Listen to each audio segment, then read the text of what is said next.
Welcome to Richmond Events Podcast, Leaders in the Industry, where we sit together with top-notch leaders discussing important topics in HR, IT, marketing, finance, and healthcare industry. Today's topic will be mainly about HR. For this, we have invited Hans Werner from Careum, who is holding a keynote at the Richmond HR Forum in a few weeks in Interlaken, to talk about what it takes to shape leadership culture and to be a leader in the HR industry. Lean back and enjoy. Welcome, Hans Werner. Thank you very much for being with us. A short summary of your CV. You graduated from the University of Zurich and holding various top senior positions in various international industries and companies. The last 10 years, you were responsible at Swisscom for HR as Chief Personal Officer and also part of the Group Executive Board at Swisscom. Your focus was very much on shaping a leadership culture focused on agility, which for this company, Swisscom, is mandatory as I think one of the companies within Switzerland who went through radical changes within the last decades. Meanwhile, you are holding the chairmanship of the Careum Foundation and still very close to the HR business and the HR segment, but also supporting various startups in advisory roles. You're holding the keynote, the opening keynote of our HR Forum, which starts on the 16th of March in Interlaken at the prestigious Grand Hotel and Spa Victoria Jungfrau. So we have prepared a couple of questions to get a little bit of your meaning and your perspective on the HR here in Switzerland. Mr. Werner, what was the most impressive moment which made you starting into the HR business, into the HR role?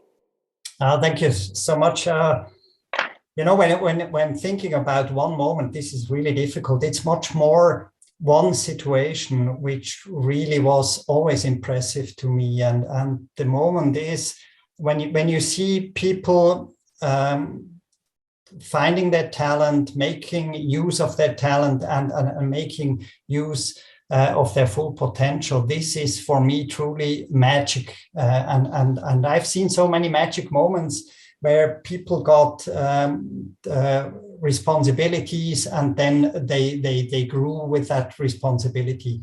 That was one key moment for me to say, I want to work with people. I want to make people part of the business, and you definitely need talented people to make business fly. So that was magic to me. That's true. It's very true. And it's a very good reason to be there.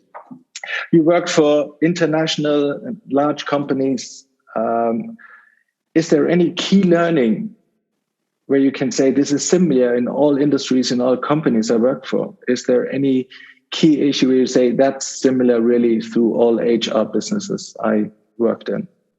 You know what really is similar to all these situations I have seen, I'm coming back to people again, because people are business and business is only working with people. And I've seen so many situations where at the end it came down to people, to purpose, to culture, to motivate people. And I've seen fantastic companies who have established a culture in a sense of a real competitive advantage, so that clients of these companies have perceived something which is different and gave them a real advantage in competition. And it's a fantastic competitive advantage in a sense.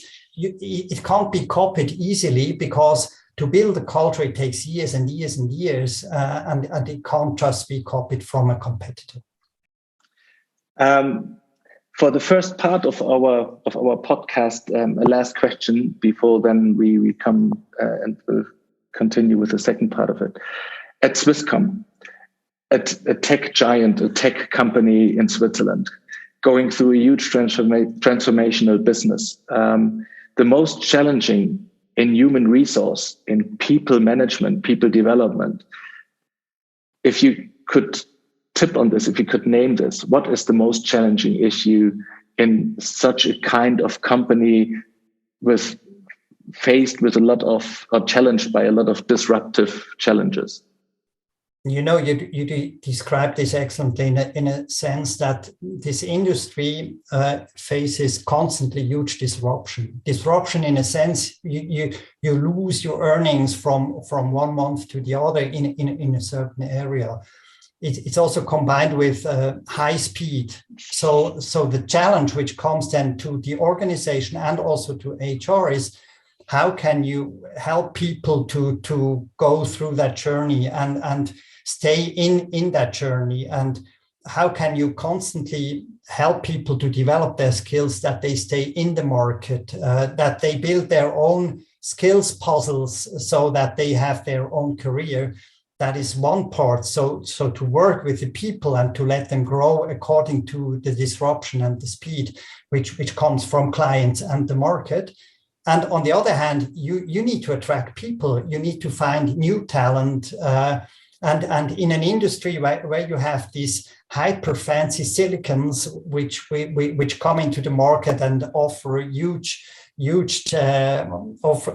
huge offerings to your talents, and you want to keep these talents and attract new ones.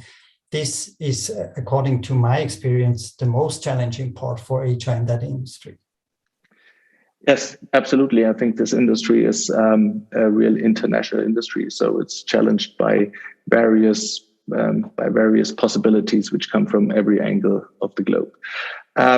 That was the first part of our podcast. So thank you very much for this, and we will continue soon and see you all soon, or hear you soon, for the next part of the second part of this podcast with Hans Werner. Thank you very much for the first part, and we will continue and see you soon. Thank you.